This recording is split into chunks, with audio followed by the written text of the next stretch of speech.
بسم اللہ الرحمن الرحیم۔ السلام علیکم۔ وقال النبي صلى الله تعالى عليه وسلم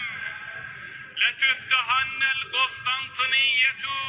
ولنعم الأمير أميرها ولنعم الجيش ذلك الجيش صدق رسول الله۔ 286 سال بعد استنبول میں واقع آیا صوفیہ ایک مرتبہ پھر اللہ اکبر کی صداؤں سے گونج اٹھا۔ اس شہر کا پرانا نام قسطنطنیہ تھا اور اسے 330 عیسوی میں رومن بادشاہ کانسٹنٹائن نے آباد کیا تھا، اور اس شہر کے بارے میں رسول اکرم صلی اللہ علیہ وآلہ وسلم کی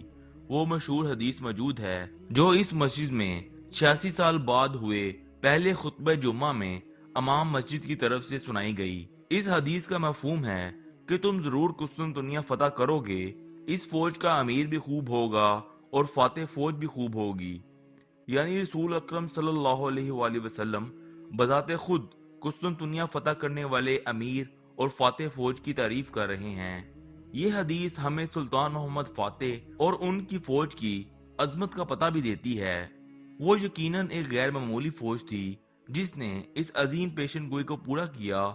اور ان سے اللہ اور ان کے رسول بھی راضی تھے۔ دوستو، قسطنطنیہ کی فتح کوئی آسان ہدف نہیں تھا۔ دفاعی اعتبار سے قسطنطنیہ اس وقت دنیا کا بہترین شہر شمار کیا جاتا تھا، جس کے 3 اطراف سمندر اور خشکی کے راستے، دوہری دفاعی دیوار تھی، اور بہت سے طاقتور بادشاہ اس کو فتح کرنے کا خواب لیے اس دنیا سے رخصت ہوئے، لیکن یہ فتح عثمانی ترکوں کے حصے میں آئی۔ اس حوالے سے بہت سے لوگ اس مغربی پروپیگنڈے کا بھی شکار ہیں کہ سلطان فاتح نے یہ فتح اپنے والد کی ادھوری خواہش پوری کرنے کے لیے کی، لیکن اگر ہم تاریخ کا مطالعہ کریں تو شاید آپ کو یہ جان کر حیرت ہوگی کہ ترک کئی صدیوں سے اس شہر کی فتح اور رسول اکرم صلی اللہ علیہ وآلہ وسلم کی حدیث کو پورا کرنا اپنی روزمرہ زندگی کا لازمی حصہ سمجھتے تھے۔ تو دوستو، تاریخ شروع ہوتی ہے۔ دیدِ کرکت ترکوں میں مشہور کتاب ہے جس میں آغاز ترکوں کے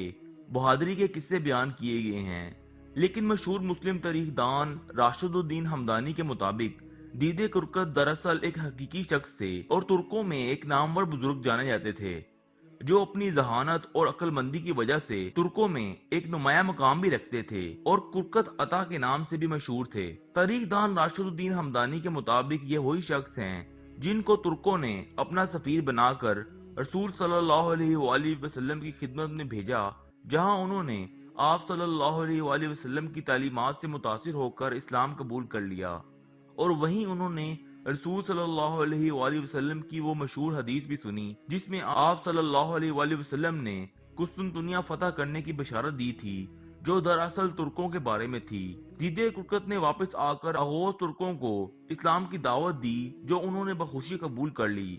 تاریخ دان راشد الدین ہمدانی کے مطابق اس طرح ترکوں تک رسول اکرم صلی اللہ علیہ وآلہ وسلم کی وہ حدیث بھی پہنچ گئی جس میں فتح قسطنطنیہ کی بشارت تھی، اور یہیں سے ترکوں نے قسطنطنیہ کو فتح کرنا اپنے فرض اور روایات کا بنیادی حصہ بنا لیا، اور انہی دیدِ کرکت کو ایکسیکل یعنی سفید داڑھی والے کے نام سے بھی جانا جاتا ہے، جن کے نام پر سفید داڑھی والی ترک تنظیم کی بنیاد رکھی گئی۔ یہ ایک انٹیلیجنس تنظیم تھی جس کا ذکر آپ نے کئی بار ارطغرل غازی اور کرولش عثمان بھی سنا ہوگا۔ اس تنظیم کے بنیادی مقاصد میں قسطنطنیہ کو فتح کرنا شامل تھا، اور اسی لیے فتح قسطنطنیہ کے موقع پر اس تنظیم کی سلطان محمد فاتح تک خفیہ اطلاعات کا بڑا عمل دخل تھا۔ بہرحال دوستو، فتح قسطنطنیہ ترکوں کی صدیوں پرانی جدوجہد کا نتیجہ تھا، لیکن بیرونی سازشوں کے تحت ترکوں کی عظیم سلطنت عثمانیہ ختم کر دی گئی، اور فتح قسطنطنیہ کی یاد آیا صوفیہ کو میوزیم میں بدل دیا گیا۔ لیکن اب رجب طیب اردگان کی حکومت نے آیا صوفیہ کو دوبارہ مسجد میں بحال کر کے جھنڈوں کے سائے تلے اور تلوار کے ساتھ خطبہ جمعہ دے کر سلطنت عثمانیہ کی روایت کو دہرایا ہے، اور یہ سلطنت عثمانیہ کی بحالی کا غیر اعلانیہ اشارہ بھی ہو سکتا ہے۔